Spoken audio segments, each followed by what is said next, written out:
Hey guys, Shanto here. 108 মেগাপিক্সেলের camera সেটআপের সাথে Realme এর নতুন 9 স্মার্টফোনটা আসবে, এটা হয়তো আপনারা ইতিমধ্যেই জানেন। বাট এই ফোনটাতে যে AMOLED প্যানেলের স্ক্রিন ইউজ করতে যাচ্ছে Realme, সেটা হয়তো অনেকেই জানেন না।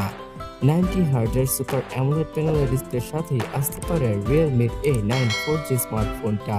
আবিষ্কার যাদব টুইট করে জানিয়েছেন যে 108 মেগাপিক্সেলের ক্যামেরা সেটআপের সাথে আসা Realme 9 4G স্মার্টফোনটাতে 90 হার্জের সুপার অ্যামোলেড প্যানেলের ডিসপ্লে থাকবে। আর এই ডিসপ্লে প্যানেলের ভেতরে আন্ডার ডিসপ্লে ফিঙ্গারপ্রিন্ট স্ক্যানারকে আমরা পেয়ে যেতে পারি।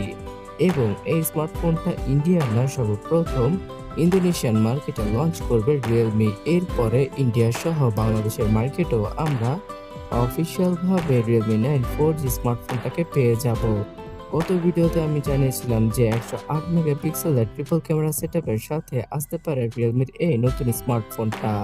আর স্যামসাং এর নতুন HM6 সেন্সরটা এর আগের জেনারেশনের সেন্সর থেকে 123% বেশি লাইট ক্যাপচার করতে সক্ষম। তো আপনারা হয়তো বুঝতেই পারছেন যে আগের তুলনায় অনেক বেশি ডিটেলস পাওয়া যাবে Realme 9 4G স্মার্টফোনটাতে। তাছাড়া 8 মেগাপিক্সেলের আল্ট্রাওয়াইড ক্যামেরার পাশাপাশি 2 মেগাপিক্সেলের ফালতু ক্যামেরা সেন্সর তো থাকবেই এই স্মার্টফোনটার পেছনে। ফোনটার পেছনের ডিজাইন অনেকটাই Realme GT2 স্মার্টফোনটা থেকে ইন্সপায়ার।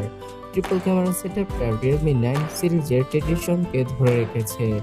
এছাড়া এই ডিজাইনটা যে আইফোনকে দেখে তৈরি করেছে Realme, সেটা হয়তো আপনারা বুঝেই গিয়েছেন। তো ডিজাইনটা আপনাদের কাছে কেমন লেগেছে সেটা অবশ্যই কমেন্টে জানাবেন। আর এই স্মার্টফোনটার ফ্রন্টে 16 মেগাপিক্সেলের জাতীয় সেলফি ক্যামেরাটা থাকবে। তাছাড়া এই ফোনটার স্টোরেজ সম্পর্কেও জানা গিয়েছে 6 জিবি এবং 8 জিবি র্যামের পাশাপাশি 128 জিবির UFS 2.2 এর ইন্টারনাল মেমোরি ইউজ করবে Realme তাদের Realme 9 4G স্মার্টফোনটাতে।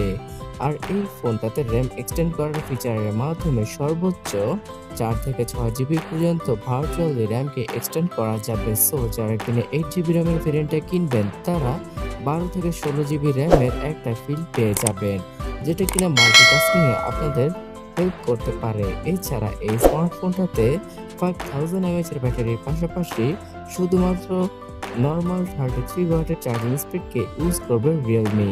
এবং এর কারণে 1 ঘন্টার ভেতরেই এই স্মার্টফোনটাকে ফুললি চার্জ করা পসিবল। তাছাড়া ফোনটার ব্যাটারি লাইফ 2 দিনেরও বেশি চলে যাবে।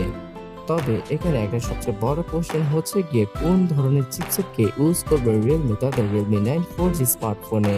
এখনো পর্যন্ত জানা গিয়েছে যে মিডিয়াটেকের G96 অথবা স্ন্যাপড্রাগনের 680 এই দুটো অ্যাসোসির মধ্যে যে কোনো একটা চিপসেটকে ইউজ করা হতে পারে এখানে। বাট এই দুটো চিপসেট 108 মেগাপিক্সেলের ক্যামেরা সেন্সরকে কি হ্যান্ডেল করতে পারবে? আমার তো মনে হয় না। তো চিপসেট সম্পর্কে এখনো অব্দি জানা যায়নি, আগামীতে জানা গেলে সবার আগেই এই চ্যানেলেই আপডেট দেওয়া হবে। তার জন্য চ্যানেলটাকে সাবস্ক্রাইব করে রাখুন। গোল্ড, ব্ল্যাক এবং হোয়াইট এই তিনটা কালারের সাথে ইন্দোনেশিয়ান মার্কেটে চলে আসবে খুব শীঘ্রই Realme 9 স্মার্টফোনটা। এই ফোনটার বেস ভেরিয়েন্ট মানে 6 জিবি র্যামের ভেরিয়েন্টের জন্য ইন্ডিয়াতে 15 থেকে 17,000 রুপি দাম লাগতে পারে Realme, যেহেতু এটা একটা 4G স্মার্টফোন। তাছাড়া বাংলাদেশের মার্কেটে 20 থেকে 25,000 আমরা ইজিলি Realme 9 4G স্মার্টফোনকে পেয়ে যেতে পারি।